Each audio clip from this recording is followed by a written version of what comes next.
ассалому алейкум тамошобинони азизу арҷманд. нашри навбатии барномаи иттилоотии пайғом аз телевизиони симои шаҳри Панҷакент манзури шумост.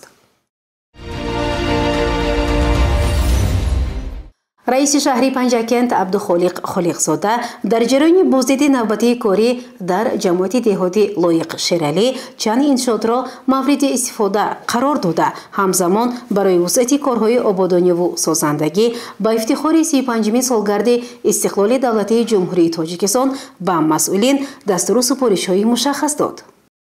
дар ҷараёни сафари навбатии корӣ дар ҷамоати деҳотӣ устод Лоиқ Шералӣ раиси шаҳр Абдухолиқ Холиқзода бо мавзее ки дар он ҷо аз тарафи соҳибкор Аловиддин Додоев корхонаи истеҳсоли трансформатор бунёд мешавад дидан кард. ба раиси шаҳр иттилоъ доданд ки барои соҳибкор Додоев Аловиддин замин ҷудо карда шудааст ва ӯ вазифадор шуд ки бояд ҳарчи зудтар корҳои асосиро бо мақсади сари вақт ва тибқи лоиҳа ва иқтидори истеҳсолӣ анҷом додани ин корхонаи саноатӣ тадбирҳои мушаххас андешад. дар ҷараёни боздид аз ҷамоати деҳоти Лоиқ Шералӣ раиси шаҳр бо як иншооти нав маркази тиҷоратӣ ва хидматрасонӣ шинос гардид ва таъкид шуд ки ин марказ аз тарафи чанд нафар соҳибкорон бунёд мешавад ки дар оянда барои баландбардоштани сатҳу сифати хизматрасонӣ ба сокинони деҳаи Ғӯсар ва дар маҷмӯъ ҷамоати деҳоти Лоиқ Шералӣ пешниҳод шудааст. дар деҳаи Ғӯсар аз тарафи соҳибкор Иззатулло Худойбердиев маркази ташхису табобатӣ сеошёна бунёд мешавад. раиси шаҳр Абдухолиқ Холиқзода дар ҷараёни шиносоӣ бо ин иншооти муҳими соҳаи иҷтимоӣ соҳибкор Иззатулло Худойбердиевро вазифадор кард ки бояд иншоот тибқи тарҳи зебои меъморӣ бо риояи талаботи сохтмонӣ ва унсурҳои миллӣ бунёд карда шавад.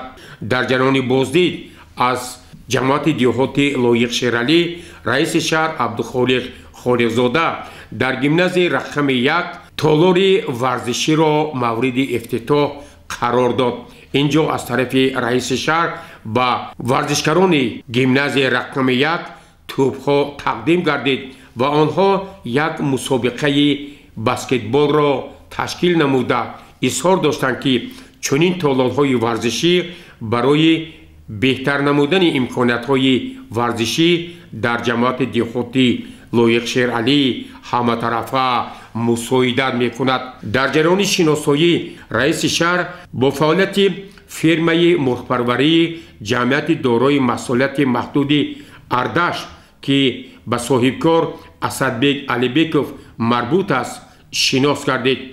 ба раиси шаҳр иттилоъ доданд ки айни замон дар ин фирмаи мурғпарварӣ 6000 мурғ парвариш карда тасмим гирифта шудааст ки моҳҳои наздик шумораи мурғҳо то ба 10,000 сар расонида шавад ва барои 4 нафар мутахассисон ин ҷо ҷойи кори доимӣ бо маоши хуб ташкил карда шудааст. аз рӯи иттилоъи масъулин 30% тухм аз ҷамъияти дорои масъулияташ маҳдуди Ардаш асосан ба бозори марказии шаҳри Панҷакент ва 70% он барои сокинони ҷамоати деҳоти Лоиқ Шералӣ ба фурӯш гузошта мешавад. дар ҷараёни боздид раиси шаҳр ба фаъолияти сардхонаҳо дар фасли зимистон таваҷҷӯҳи бештар зоҳир намуд. ба ӯ иттилоъ доданд ки аз тарафи соҳибкор Исои Хушбахт як сархонаи замонавӣ таъсис дода шудааст ки айни замон дар он 140 тонна себ нигаҳдорӣ мешавад ки ин тадбир асосан барои таъмини бозорҳои шаҳру деҳоти Панҷакент ва минтақа бо себи арзон ва хушсифат мебошад.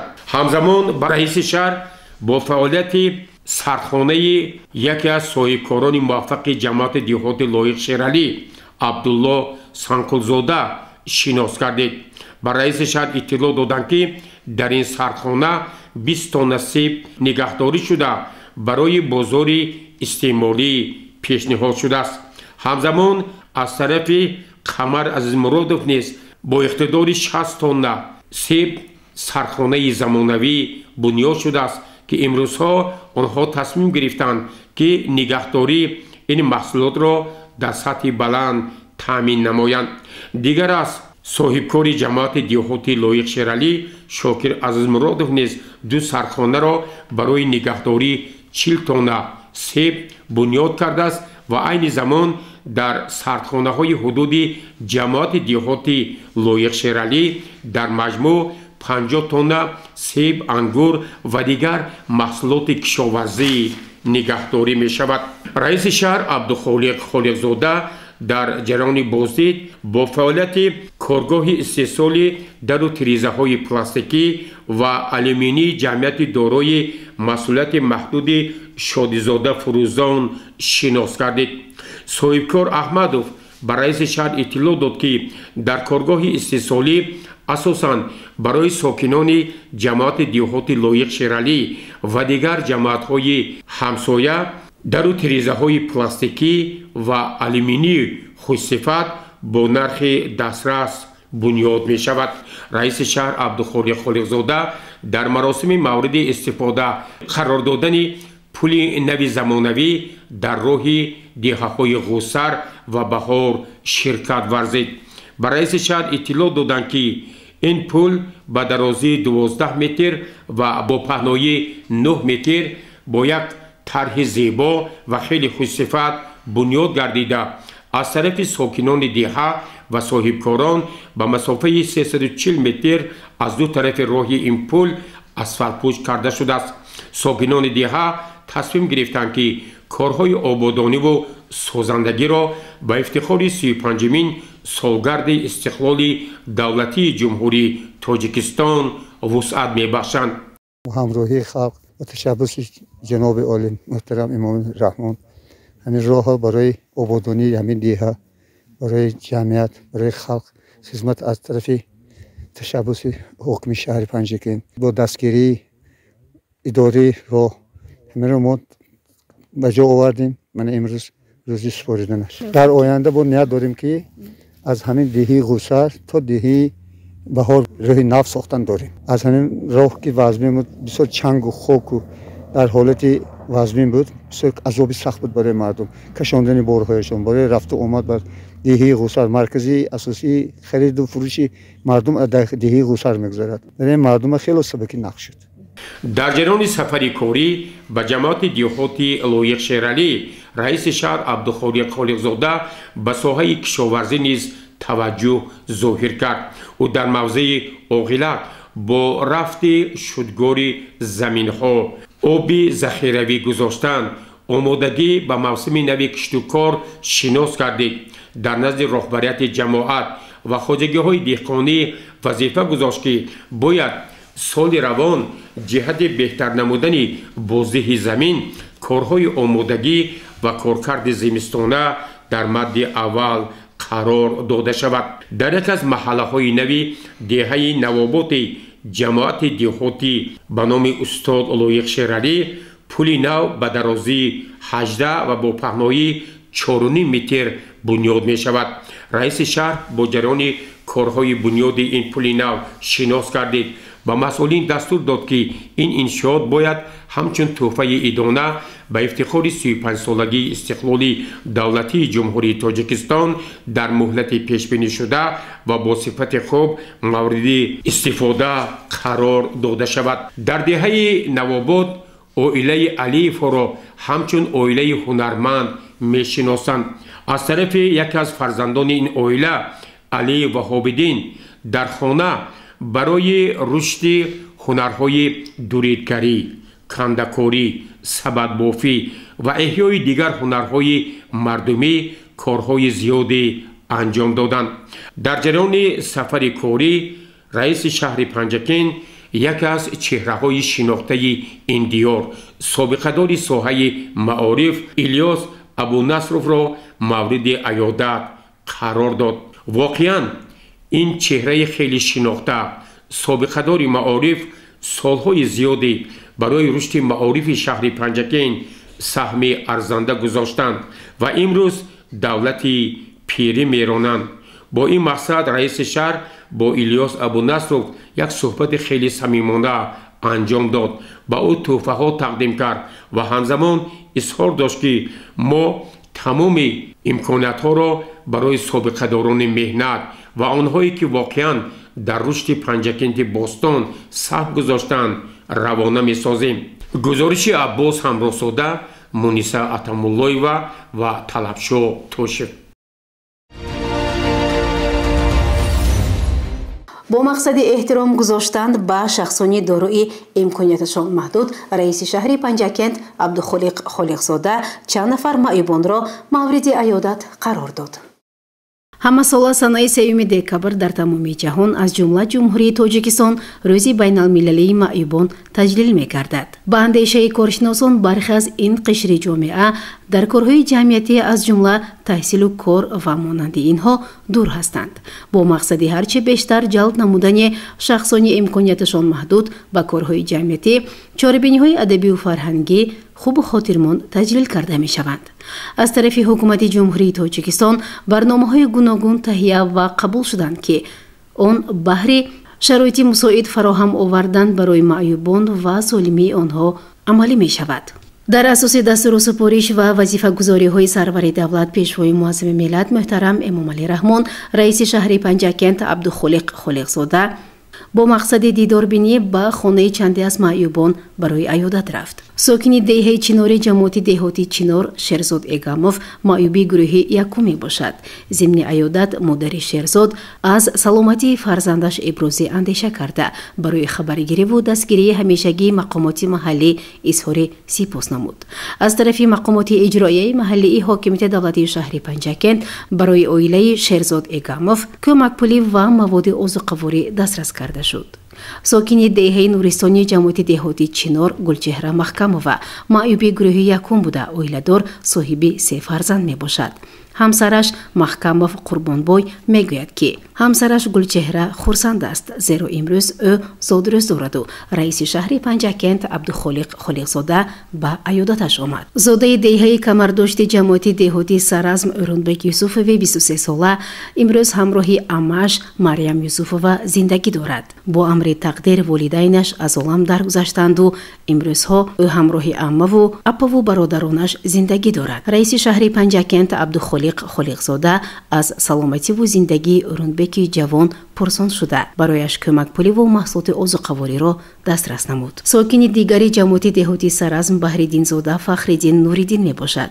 ӯ маъюби гурӯҳи якум буда оиладор соҳиби 1 фарзанд мебошад. баробари ин ӯ дар корҳои ҷамъиятӣ фаъолона ширкат варзида бо таъмири ҷиҳози гуногун зиндагиашро пеш мебарад. зимни аёдат раиси шаҳри Панҷакент бо Фахриддин суҳбати озод доир намуда аз зиндагиаш пурсон шуд. ҳамзамон барои оилаи Баҳриддинзода кӯмакпулӣ ва маводи озуқа дастрас гардид. масъулин муваззаф шуданд ки то ҳарчи бештар ва зудтар аз вазъи саломатии ин табақаи ҷомеа хабаргирӣ кунанду баҳри дастрасии доруворӣ, маводи озуқа, тадбирҳои амалӣ андешанд. гузориши Муниса Атамуллоева ва Шоҳусайн Солеҳов.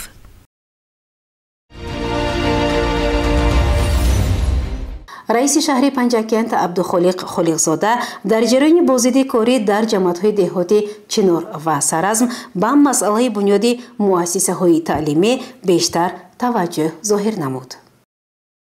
бахшида ба ҷашни фархундаи 35-мин солгарди истиқлоли давлатии ҷумҳурии тоҷикистон дар шаҳру деҳоти Панҷакент як қатор иншооти гуногуни иҷтимоӣ сохта ба истифода дода мешавад. яке аз онҳо бунёди синфхонаҳои иловагии муассисаи таҳсилоти миёнаи умумии рақами 40-уми деҳаи нуристони ҷамоати деҳоти Чинор мебошад. он тариқи ҳашар бо дастгирии мақомоти иҷроияи маҳаллии ҳокимияти давлатии шаҳр ва бо иқдоми шахсони саховатпешаи ватанӣ маблағгузории хатмкунандагони ин дабистон ва сокинон сохта мешавад. даргоҳи илму маърифат аз 2 ошона иборат буда дорои 18 синфхона мебошад. бояд гуфт ки имрӯзҳо дар муассисаи таҳсилоти миёнаи умумии рақами 40 наздик 1000 нафар хонанда таҳсил дошта 68 нафар ба шогирдон дарси ватандӯстиву сулҳпарварӣ меомӯзонанд. раиси шаҳри Панҷакент Абдухолиқ Холиқзода зимни шиносоӣ масъулинро вазифадор намуд, ки бинои таълимӣ бо тарҳи муосир ва ҷавобгӯ ба меъёрҳои байналмилалӣ барои муҳассилин бунёд карда шавад. корҳои сохтмонӣ дар иншоот бо маром идома ёфта, масъулин ҷиҳати ҷалби мутахассисону муҳандисон бо сатҳу сифати баланд ва ба анҷом расонидани корҳои сохтмонӣ муваззаф шуданд.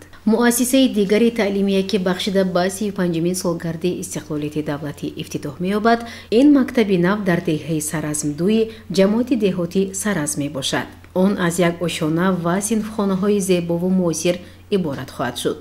дар назар аст, ки дар ин муассисаи навбунёд 200 нафар хонанда бо таълиму тарбия, дарси хештаншиносиву ватандӯстӣ, арҷгузорӣ ба арзишҳои миллати тоҷик фаро гирифта хоҳанд шуд. зимни шиносоӣ бо рафти корҳои сохтмонӣ раиси шаҳри Панҷакент Абдухолиқ Холиқзода аз сифату суръати кор пурсон шуда, бинокорону масъулинро ҷиҳати тезоидани суръати кор ва барои анҷоми босифати корҳои сохтмонӣ, инчунин истифодаи масолиҳи аълосифати ватанӣ дар ҷараёни бунёди иншоот ба онҳо дастуру супоришҳои мушаххас дод. гузориши Муъиниса Атамуллоева ва Шоҳусайн Солиҳов.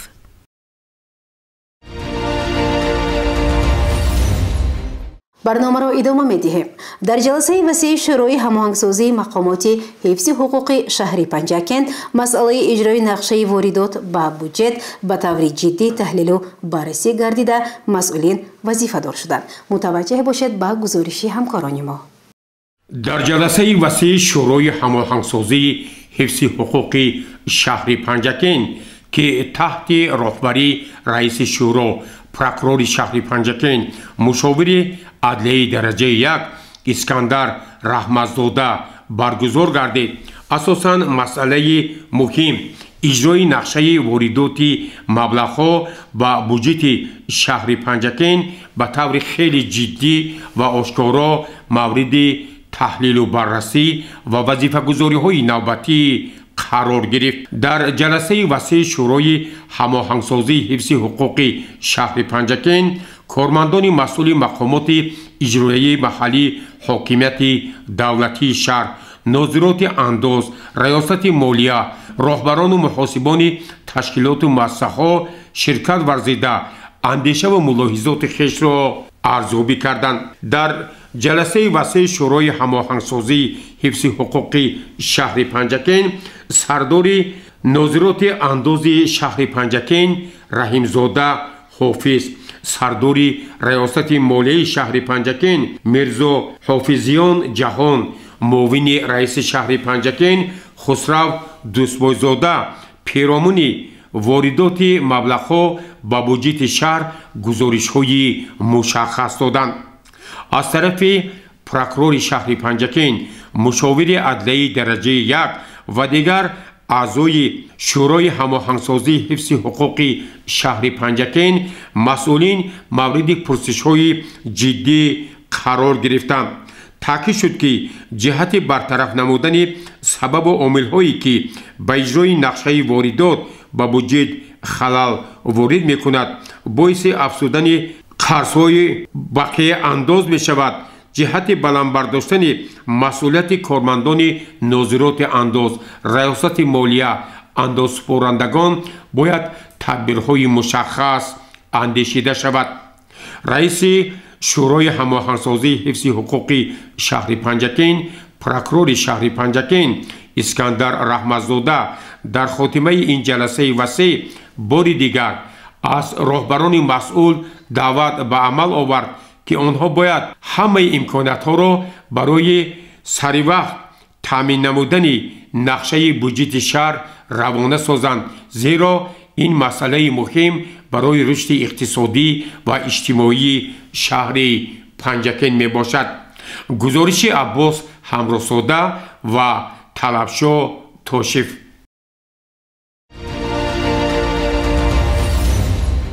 برنامه را ادامه می‌دهیم. در اساس قرار مجلس حکومت جمهوری تاجیکستان از سنه 31 اکتبر سال 2025 تحت رقم 11 از سنه 1 دکبر تا سنه 30 دکبر سال روان از نوبقایدگیری نفقه‌گیران طریق شناخت چهره گذرانده می شود. درباره ترتیب آن سردار مرکز منطقوی به حسابگیری انفرادی اگنته سقوط اجتماعی و نفقه نزد حکومت جمهوری تاجیکستان بحرالدین زاده امیره چنین معلومات داد. متوجه باشید. مرکز منطقوی به حسابگیری انفرادی اگنتی سقوط اجتماعی و نفقه نزد حکومت جمهوری تاجیکستان در شهر پنجکند با توجه نفقه‌گیران شهر پنجکند ناحیه عینی و کوهستان مچا می‌رساند که مطابق قرار حکومت جمهوری تاجیکستان از سنه 31 اکتبر سال 2025 تحت رقم 11 در همه 68 شهر و ناحیه مملکت از نوبقایدگیری نفقه‌گیران طریق شناخت چهره یعنی با گرفتن صورت اصلی نفقه‌گیران گذرانیده می شود. با این مقصد در اساس فرمایش دیرکتور اگنتی سقوط اجتماعی و نفقه نزد حکومت جمهوری تاجیکستان از 14 نوامبر سال 2025 تحت رقم 82 گروه کاری تأسیس داده شده است. در زمینه این فرمایش همه متخصصان مرکز برای در سطح بلند گذرانیدن از نوبقایدگیری نفقه‌گیران طریق برنامه شناخت چهره سفربر کرده شده‌اند. از نوبقایدگیری نفقه‌گیران طریق شناخت چهره از سنه 1 دکبر آغاز یافت. باید این معرکه سیاسی تا سنه 30 دکبر جنببست کرده شود. در قلمرو شهر و دهات پنجکند 31012 نفر نفقه‌گیران به قید گرفته شدند که از آنها 5591 نفرشان معیبان را تشکیل می‌دهند. تا سنه 4 دکبر 3356 نفر نفقه‌گیران با طریق برنامه شناخت چهره از قید گذرانیده شدند. این معرکه ادامه دارد. با توجه نفقه‌گیران شهر پنجکند می‌رسانیم که آنها برای از نوبقایدگیری می‌توانند هر روز از ساعت 8 صبح تا ساعت 17 به قبط 1 کاخ لایق مراجعت نمایند. با سبب زیاد بودن شماره نفقه‌گیران ما تصمیم گرفتیم که از نوبقایدگیری را به طریق شناخت چهره در جماعت‌های دهات نیز تشکیل نماییم. آن نفقه‌گیرانی که معیوب و بیمار بستری می باشند در جای زیستشان از نوبقایدگیری به طریق شناخت چهره تشکیل کرده می شود. آن نفقه‌گیرانی که عین زمان در حدود جمهوری تاجیکستان نیستند نفقه‌شان را وارثانشان می گیرند. از نوبقایدگیری آنها موقوف گذاشته می شود. از نوبقایدگیری نفقه‌گیرانی طریق شناخت چهره تنها با گرفتن صورت اصلی آنها مقرر کرده شده است. از روی عکس‌های دیگر و یا عکس شناسنامه شناخت چهره ممنوع می باشد. همه نفقه‌گیران برای از نوبقایدگیری باید با شناسنامه ملی مراجعت نمایند. بخشیده به 31 سالگرد تأسیسیابی حزب خلقی دموکراتی تاجیکستان در تالار کاخی به نام استاد لایق شیرعلی جمع آمدی با شکوه برگزار گردید. در مجلس تنتنوی که بخشیده به روز تأسیسیابی حزب خلقی دموکراتی تاجیکستان برگزار گردید، نخست نماینده حزب خلقی دموکراتی تاجیکستان در ولایت سوخت مدیر شعبه کار با جوانان و ورزش حزب خلقی دموکراتی تاجیکستان پرویز صلاح‌الدینов تبریکات رئیس حزب خلقی دموکراتی تاجیکستان در ولایت جهانگیر سلیمزاده را رسانیده از جمله افزود که در تاریخ 10 دکبر سال 1994 در وضعیت بسیار مرکب تاریخی در تاجیکستان حزب نوی سیاسی سازمان یافت که در حیات سیاسی و اجتماعی مملکت رویداد مهم به شمار می‌رفت و آن توانست در طول نچندان زیاد به بانوسترین، نیرومندترین و سراعضاترین حزب سیاسی کشور تبدیل یابد. این نیروی بزرگ و توانا و سازنده حزب خلقی دموکراتی تاجیکستان بوده در وطن صاحب استقلالمان نسبت به 7 حزب سیاسی عملکننده دیگر پیشرفت و برتریت بهتری سیاسی را داراست، زیرا با تطبیق نقشه و هدفهای خویش در تحکیم وحدت ملی خودشناسی و خودآگاهی، ثبات سیاسی و فعالیت آبادانی و سازندگی هدایت نمودن مردم سهم مناسب دارد. مقصد و مرام اصلی حزب ترغیب دموکراتیا، برقراری صلح و حفظ حقوق انسان می باشد که باید زندگی بهترین مردم تاجیکستان تأمین گردد که در آن حقوق و منفعت‌های شهروندان در چارچوب سیاست دموکراتی به نوبت گرفته می شود. حزب خلقی دموکراتی تاجیکستان از روزهای اول کار خود در تامین صلح و وحدت ملی در مملکت نقش سازنده و کلیدی دارد. حزب خلقی دموکراتی تاجیکستان با استفاده از تجربه 13 ساله خود در آینده نیز نقش مهم اشغال نموده در رشد استوار آینده تاجیکستان حصه‌گزار می‌گردد. زیه حزب خلقی دموکراتی تاجیکستان پیشبرنده و سازنده چون هدایتگر جامعه دموکراتی صاحب استقلال دنیوی یگانه و اجتماعی. سپس معاون رئیس شهر پنجکند پروینه نقیبی تبریکات رئیس شهر پنجکند عبدالخالق خالقزاده را به سهم حاضرین رسانید. رئیس حزب خلقی دموکراتی تاجیکستان در شهر پنجکند مستانه مرادزاده همگان را با این جشن سیاسی و مقدس شادباش گفت. در خاتمه جماعت تنتنوی به چند نفر جوانان دیپلم ذخیروی نزد کمیته اجرایی حزب خلقی دموکراتی تاجیکستان در شهر پنجکند تقدیم گردید. همزمان به یک گروه فعالان و سابقه‌داران حزب سپاسنامه ولایتی و شهری تقدیم کرده شد. برنامه فرهنگی بخش مقامات اجرایی محلی حاکمیت دولتی شهر پنجکند انجام بخش چاره‌بینی بود. گزارش مسرت طلوی‌وا و شهباز قربانوف. خواننده مؤسسه تحصیلاتی میانه عمومی رقم 53 دهه مرغدر فرهناز نصرالدین زاده تصمیم گرفته است که در آزمون‌های معرفتی شرکت ورزیده و پیروزی نایل شود. متوجه باشید به ادامه این موضوع. خواننده فعال و عبرتشناس مؤسسه تحصیلات میانه عمومی رقم 53 دهه مرغدر نصرالدین زاده فرهناز برای اشتراک در آزمون فروغ صبح دانایی کتاب است تیاری جدی و مقصدناک دیده ایستاده است.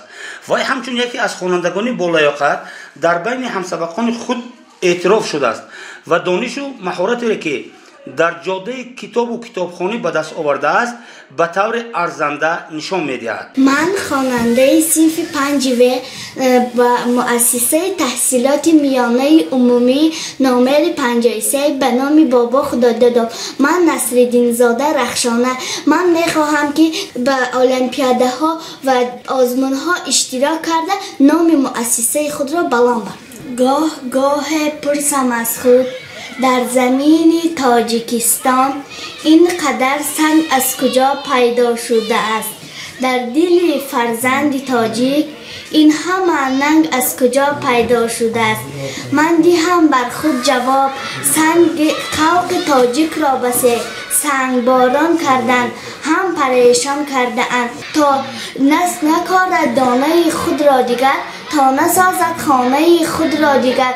خلق تاجیک را بس سنگ باران کردند هم پریشان کردند سنگ ها را چیده در بری جر در سری جر خانه از سنگ کرد خانه از ننگ کرد خانه از سنگ اجدادان خود خانه از ننگ اجدادان خود در میان سنگ ها هم زنده ماند. در مؤسسه برای جلب خوانندگان با کتاب و کتابخانه شرایط مساعد فراهم آورده شده است. آمادگی فرهناز نیز محض در همین محیط با دستگیری رهبریت مکتب آموزگاران فنهای زبان و ادبیات و کتابخانه مکتب پیش برده می شود. او هر روز وقت معین را برای مطالعه کتاب‌های بدیعی و علمی جدا نموده کوشش میکند که سطح دانش و فهمش خود را بیشتر بلند بردارد. من خاتمزاده فرهناز آموزگار زبان و ادبیات در مؤسسه تحصیلات میانه عمومی نامر 53 دهه مرغدر معلمه زبان ادبیات می باشم. رهبر صنف نصرالدین زاده رخشانه یکی از دانشجویان بهترین ما خواننده بهترین ما در مؤسسه می باشم. خواننده فعال همیشه در همه آزمون ها فعالیت خوب دارند. ما کوشش کرده ایستاده ایم که خواننده ما در فروغ صبح دانایی نیز اشتراک ورزند. یکی از سمت‌های اساسی آمادگی وی شناسایی با آثار کلاسیکان ادبیات تاجیک و جهان است. فرهناز برای خواندن اثرهای عبدالقادر بدیل، محمد اقبال، صدرالدین عینی، استاد لایق فردوسی و نویسندگان معاصر توجه مخصوص ظاهر می‌کند. همزمان برای بهتر خواندن شعرها از بر کردن قصیده و غزلها، روایت و حکایه ها و گفتار بزرگ علمی مشغول است. چیست استقلال؟ سربلندی و سرفرازی به جان، قدر خود بشناختن دا جاویدان، قصر بنیادی سعادتمندی است، نخل شیرین میوه پیوندی است. چیست استقلال؟ از بدخشان سخن لی یمن، زر شموریدن ذره خاکی وطن، عشق را آمیختن با جان و تن، از قفس پرواز به سوی چمن. چیست استقلال؟ در سری منبر سری ننگ است آن، گل شمیدن از گلستانی مقام، باشد با اجدادان سامانیان پیام، تا همین داند عمری بردوام. چیست استقلال؟ قوله امیدها ساختن، پرچم فخر و فرح افراختن، نی بطعمی نی شکر بینواختن، دیوی نومیدی به چاه انداخت. هر کی دارد در جهان گم کرده، در زمین و در زمان گم کرده، این نشان گم کرده و دیگره، خیشتن را به نشان گم کرده.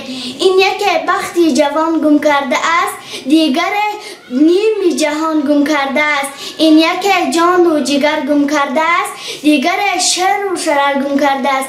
از تمام این و آن گم کردگان، زیشترتن نیست در روی جهان، زان که گم کرده زبانی مادری، حرف گوید با تو با چندین زبان.